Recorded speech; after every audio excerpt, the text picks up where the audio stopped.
Now, we're going to stop right here because I want to tell a story about this next thing we're going to talk about. So we're going to preview the Super Bowl. Yes.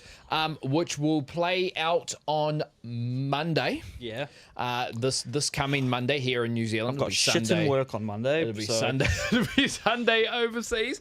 But I said, why don't we just do a Super Bowl preview in this one? My man to my left. If you're looking at the screen, I think it's your right. My man.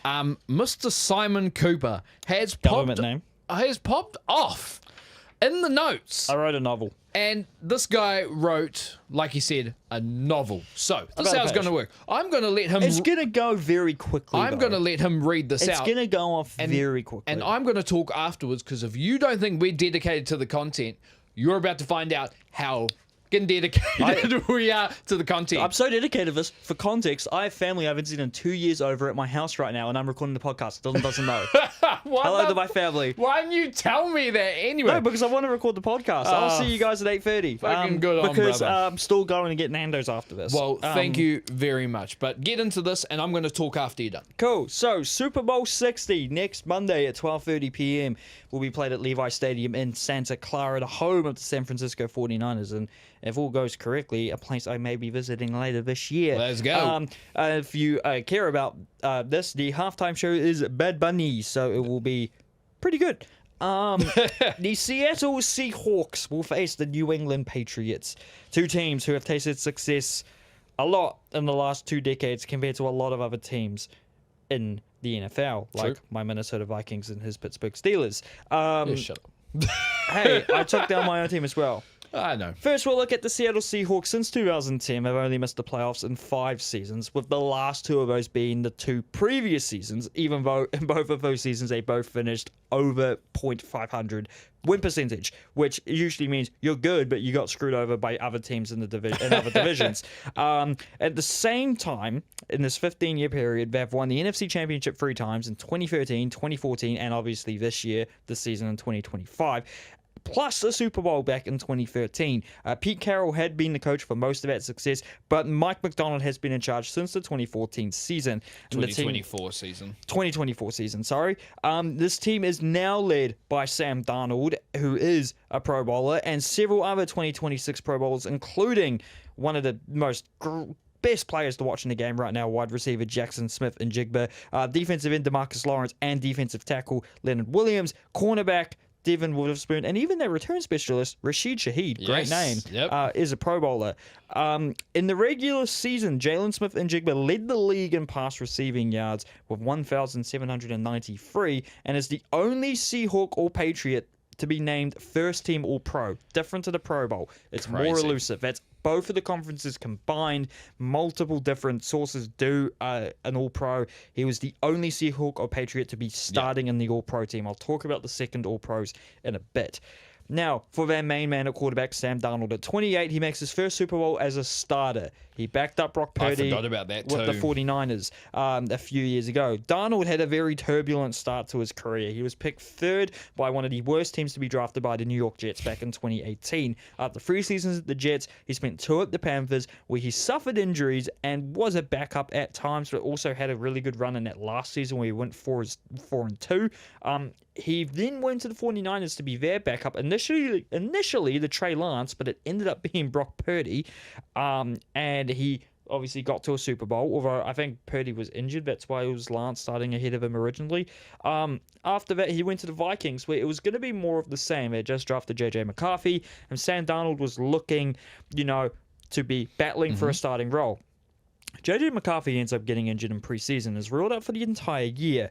Sam Darnold proceeds to end up starting the entire season, going 14-3, passing for 35 touchdowns and just 12 interceptions, and 4,319 passing yards, genuinely out of nowhere, as the Vikings made the playoffs, but did lose to the Rams in the wild card. He even left the Vikings, as he only signed for a year, to join the Seahawks, who were looking for a big quarterback after letting Geno Smith leave and having previously had Russell Wilson back in their Super Bowl days.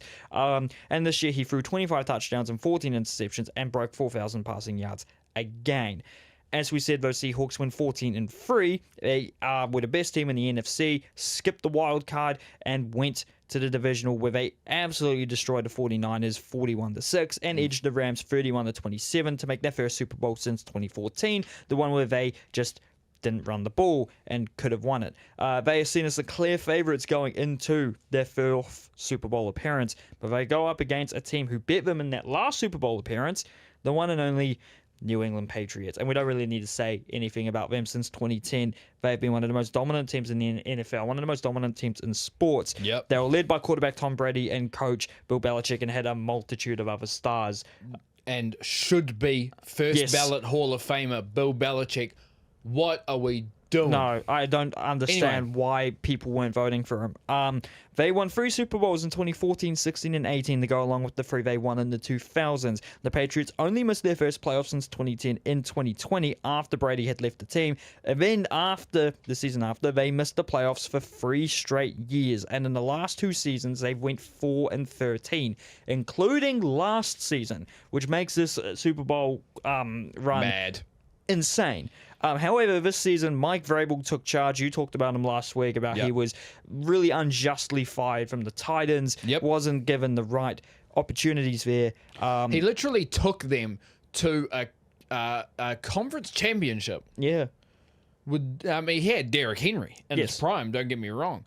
But what are you doing getting... Anyway, besides... So this is the norm for Mike Vrabel, taking teams who are maybe undervalued into these positions. The Patriots have exploded into one of the AFC's best teams, led by sophomore Drake May, and the team includes 2026 Pro Bowler cornerback Christian Gonzalez. Drake May led the league in passer rating this season with 113.5, making him one of the most accurate quarterbacks in the league. And one of the front runners for MVP, although we are pretty certain that's going to go to Matthew Stafford of the LA Rams instead. Despite this 14-3 record, the Patriots have been named as one of the weakest teams to ever qualify for a Super Bowl, with most of the criticism based on the weak scheduling leading up to the Super Bowl. Now, this was explained to me earlier today thanks to Reddit, so I'm just regurgitating this. Due to how the NFL scheduling works, because it's very complicated. It's very complicated. Where there's 32 teams and you only play 17 games and you just don't play. It's confusing. Teams play 4 games against a game. Sorry.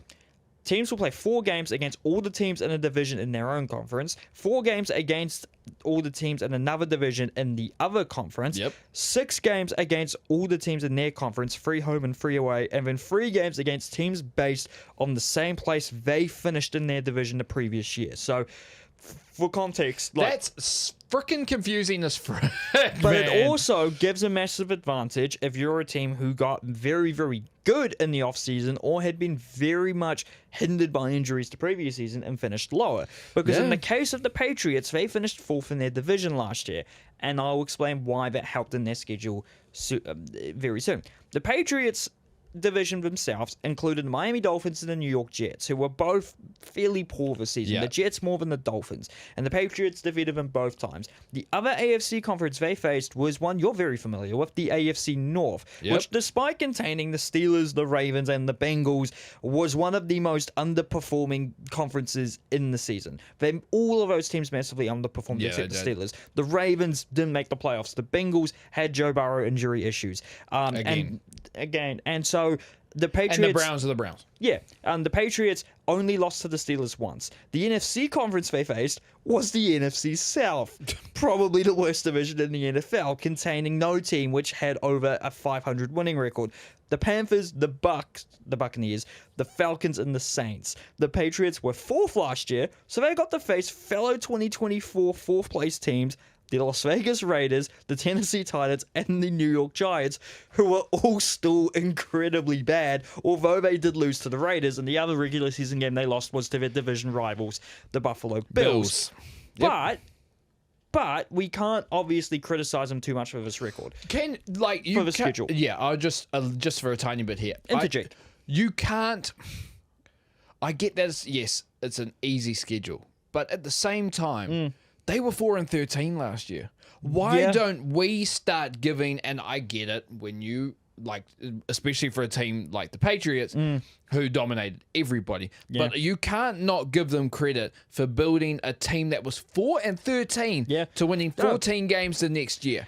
That is not luck. Yes, draw is draw, but building a team from 4-13 to 14-3 is not luck. It is smart as fuck moves, but it is getting players you know can play the role. I get the easy schedule thing, but we got to give credit where credit is due. It does have to be brought up though. Yes. After going 14-3, they snagged the second seed in the NFC, beating the 6th seed Chargers. AFC, sorry. The 6th seed LA Chargers in the wildcard round 16-3, where the Chargers were missing 2 key offensive line starters. In the divisional, they defeated the 15th seed Houston Texans 28-16. CJ Stroud decided to throw how many interceptions in that game? The Texans were missing their Pro Bowler wide receiver, the first choice wide receiver, and had another key pass catcher injured in the first quarter in that game, which didn't help alongside CJ Stroud doing his thing. The AFC Championship game, they played the number 1 seed Denver Broncos, which would have been excellent if their starting quarterback Bo Nix had not been injured in the previous game and would be out due to an ankle injury. With the quarterback who did start, hadn't started since 2023, and his starting record has a starting record of 1-3. In a game dominated by snow in the second half, the Patriots granted a 10-7 win. However, despite weak on paper record, that does not undermine how good Drake May has been. Second team All-Pro in 2025, alongside teammate punt returner Marcus Jones and Seattle players defensive tackle Leonard Williams and cornerback Devin Witherspoon. Selected third in 2024 after fellow quarterbacks Caleb Williams and Jaden Daniels, May managed to throw 15 touchdowns and 10 interceptions for 2,276 passing yards and an 88.1 passer rating last season, his first season in the league after going, and he went 3-9 with the Patriots. So very good considering that record and that team. This season, he threw for 31 touchdowns, only 8 interceptions, and 4,394 passing yards. Basically, doubling the amount of touchdowns, almost cutting the amount of interceptions in half, and almost doubling the amount of passing yards. And as I mentioned earlier, had a league best 113.5 passer rating. Clearly one of the best league's best quarterbacks already. A lot of Patriots' hopes will be on May. If he has a blinder, then anything can happen. Now let's talk about the game, baby. Let's talk about the game. But before we do that, clicks. Very well done, sir, on that one. Thank you, Reddit. That's a lot. Thank you, Shout Reddit. out to Reddit. Let's talk about the game. To me, Seahawks got to be favourites. Yeah, they're my favourite for a 2, but I would not be upset at the Patriots. Neither. I like Drake May as a quarterback. I also like the story of a team drastically changing it around. Yeah. Although it's a little bit weird that it's the Patriots because they were good for so long. It is. It is a little bit weird, but clearly we're finding out that the Patriots were good not just because of their quarterback, not just because of their defenses, not just because of their coach, but because it actually starts from the freaking top. Yeah. So, I mean, that's like I said, you've got to give that credit where that credit is due. But to me, the Seahawks are the favourites. The reason the Seahawks will lose is that Sam Darnold has a game where he doesn't take care of the ball and commits a lot of turnovers, which he really has not done this entire year. And I don't think the Patriots defense is going to be the defense which does it. Yeah, but their defense is legit. Oh, yeah. I mean, like you said, Christian Gonzalez at cornerback is a Pro Bowler. I think his name is Kalavon Chason. Banger. Yeah, he's had a pretty much was the breakout year. He got drafted first round by the Jags, wasn't very good at the Jags, signs for the Patriots, has something like an 11-12 sack season, somewhere along those lines. Like that defense is freaking solid. Where I think... Yeah, whereas, and then on the other side, you've got 2 elite units. You've got the offense of the offense of Seahawks is elite anyway, but you've got the elite offense of the Patriots, led by your boy, Drake May. Yeah. And then you've got the elite Seattle Seahawks defense, which, and I said this last week, the Seattle team is so similar to the 2013-2014 Legion of Boom teams. It's not even funny. No. So... I think the Seahawks have to be the favorites going into it. I think they are. The keys for me for the Seahawks, they have to get their run game going against their Patriots defense. That's how they win games. Yep. Sam Darnold can't commit turnovers. No. And the defense has to do I'm going to say, because that Patriots offense is pretty bloody good, they have to do a solid job on the Drake May offense. If the Patriots are going to win, I think their defense has to have a blinder. And I also think if Drake May doesn't play well, then there's almost little to no chance. Yeah. The defense can only do so much if your quarterback can't put the ball up the pitch, as we saw with CJ Stroud against the Patriots. Yep. So you're absolutely right. But I think that defense has to have a blinder. It does. And I think that the offense of the Patriots has to beat the Seattle Seahawks defense. And that's a very hard job. You get what I job. mean. But man, it's going to be a great game. Great game regardless, because we're going to see some great football even if it's a dominant win. Yeah.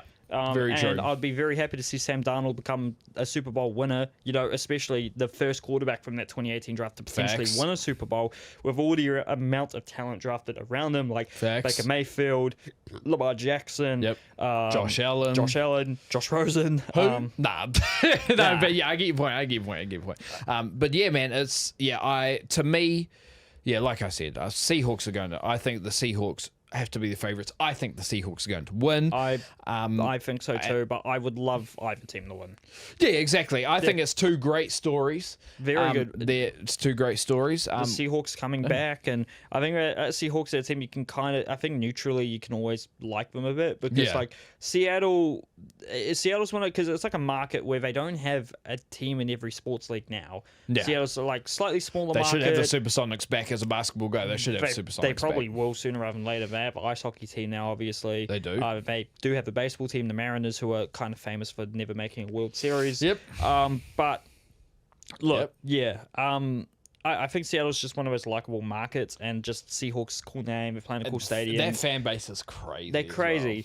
So it's not too far away from Santa Clara. So it's far away, but it's on the coast. If you think, the West Coast compared Seattle, to Washington, the state of Washington, not Washington DC, is the closest to Canada of the West Coast. You go Washington, Oregon, California. You find Santa Clara, compared to where California. the Patriots are from, and nope, they're going all the way coast to coast, baby. Going coast to coast. But it's going to be a great game, man. But, I can't wait. Yeah, but if the Patriots are going to win, for the Patriots fans out there, I think the Patriots offense and special teams as well has to beat the Seattle Seahawks special teams and defense, and their Patriots defense has to have a blinder.